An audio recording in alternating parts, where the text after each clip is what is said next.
People who identified murderers when did you notice something was off? I never thought I'd have a story that belonged in a thread like this, but sometimes life writes itself, like the kind of horror movie you only half believe when people will talk about it online. Back then, I was a sophomore in college, still figuring myself out, more concerned with exams, video games, and where my next cup of ramen was coming from, than with the darker side of human nature. Our dorm was pretty ordinary, half rundown, half full of life, the kind of place that smelled like pizza boxes and energy. Drinks Butte was also the kind of place where you met people from every possible background. That's where I first met Daniel at first glance. He didn't strike me as dangerous. If anything, has struck me as awkward. He was lanky, quiet, but not shy in the usual sense. He had this way of making eye contact that felt like he was looking a little too long. Like he wasn't just listening to what you said, but dissecting it, storing it away, almost cataloging. Some people chalked it up to social awkwardness. I wanted to think that too. The first week he moved in honest, he didn't decorate. A city of the room at all, no posters, no photos, no clutter like the rest of us. Just bare walls, his bed neatly made, and a perfectly aligned row of books. That wouldn't have meant anything if it weren't for the fact that I could never actually catch him reading those books. He carried one around sometimes, but in never once saw the pages turn, still I shrugged it off. Some people were just weird. But then the little things started stacking up, like the way he never laughed at jokes, even the ones everyone else cracked up over, or how he'd stare just a little too long at arguments, and a cafeteria's lips curling into something that wasn't quite as mild, wasn't quite neutral either.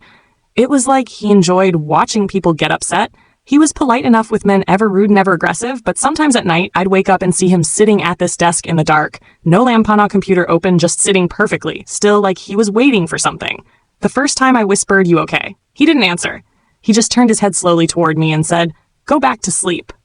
That should have been enough to freak me out, but I convinced myself I was being dramatic. After all, what college student didn't have their quirks? But now looking back, I realized that was the first sign he wasn't just weird, he was hiding something. And the way he could sit there in silence for hours, comfortable in the darkness, while everyone else was living their loud, messy lives, that was the first thread of the unease.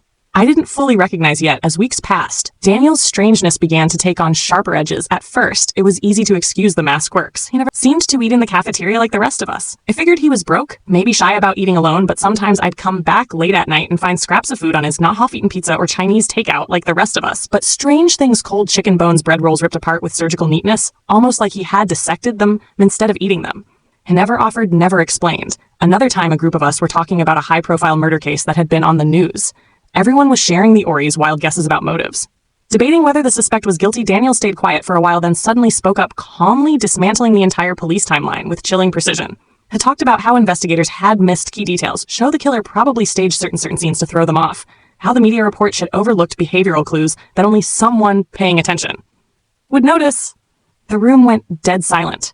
It wasn't just that he knew the case better than anyone else, it was that he talked about it like he was proud of the killer's cleverness, almost admiring the technique. When someone nervously asked how he knew so much, he shrugged and said, "You learn a lot when you really watch people." That phrase echoed in my head for days. He watched people, he studied them. And suddenly, I started remembering other things, like how he always seemed to know exactly where everyone was, even when he wasn't around. He'd casually mention, "Oh, I saw you left the library at 9:42 last night," or "You always cut across the quad instead of taking the sidewalk." He wasn't joking, he wasn't guessing. He knew at the time. I told myself he was just observant, maybe a little obsessive. But the more I noticed, the more it felt like I was living next to someone who wasn't just part of the crowd, but outside of it, watching the rest of us like labrats.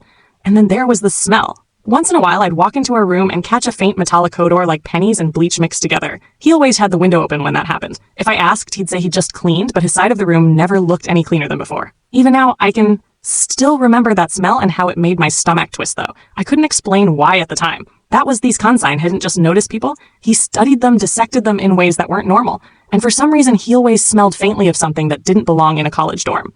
Their all turning point came one night in late November. It had been snowing, the kind of heavy wet snow that makes everything outside eerily quiet. I came back from the library around midnight, tired and chilled to the bone. When I walked into our room, the lights were off, but Daniel wasn't in bed. His chair was pushed out, and there was an open notebook on his desk. He never left things out, ever. He was obsessive about neatness. Curiosity got the better of me. I shouldn't have looked, but I did. Inside the notebook were pages of detailed notes, not class notes, not homework. They were about people, specific people.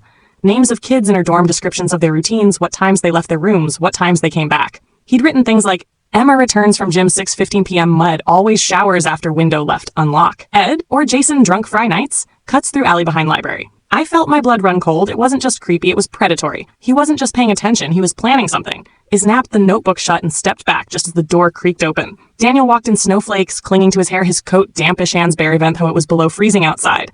His eyes flicked from Met to the notebook and back. For the first time, I saw something in his expression that wasn't neutral, wasn't controlled. It was anger sharp and raw, like I had violated something's cred. He didn't yell, didn't grab me, but closed the door slowly and said, "Curiosity can be dangerous." My heart pounded so hard, it thought I'd pass out. I stammered some excuse about looking for a pen, but didn't respond. He just walked over, picked up the notebook, and slid it into his drawer. Then he sat down, folded his hands, and stared at me for what felt like hours before finally lying down. I didn't sleep that night. I couldn't every time I closed my eyes. I saw those words in his notebook, the way he tracked people's lives like they were chess pieces. That was the third sign. He wasn't just strange or observant. He was studying people for opportunities, cataloging vulnerabilities, and I had no idea what he planned to do with that information. I didn't have to wonder for long. A week later, news broke that a girl from a neighboring dorm had gone missing. Her name was Allison. She wasn't in any of my classes, but I'd seen her around, always walking with her headphones, always carrying the same bright yellow backpack. The campus went into a frenzy. Flyers went up, cops swarmed the area, students whispered in every hallway. And Daniel, he was calm, too calm. While everyone else panicked, he just watched, listening, his eyes darting from one person to the next like he was cataloging reactions. The worst part was that I remembered seeing Allison's name in his notebook. Allison, headphones always on, doesn't notice the surroundings. Miss Stomach turned to stone. I wanted to go out to the police, but what could I say that my weird roommate had creepy notes? That I smelled bleach sums. I was terrified they'd dismiss me, or worse, that Daniel would find out I'd spoken. But a few days later, Allison's body was found in a wooded area off campus.